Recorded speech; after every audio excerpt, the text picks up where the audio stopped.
Number 7, watch how the other person treats you.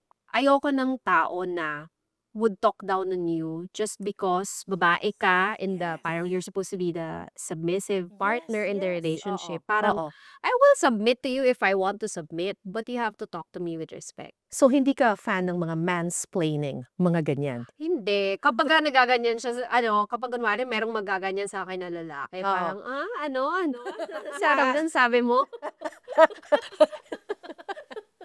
Sabi rin ng nanay ko, tingnan mo kung paano niya tinatrato ang nanay niya. Kasi ganun kanya itatrato. So if he treats the women in his family with respect, ganun din ang pagtrato niya sa iyo pag mag-asawa na kayo. Actually, kaya siya nasa Amerika ngayon, mostly Mm. because take care of the mom. So Phil-Am siya, paano may dalawa siyang family? Yung mom side niya lang ang nasa Amerika. Bago pa niya ako na-meet, nag-decide na siya na parang I want to live in the Philippines. Nice. Nakadagdag lang yata ako sa desisyon na ngayon, okay, mukhang dito ka talaga titira kasi nandito ako. Oo, oo.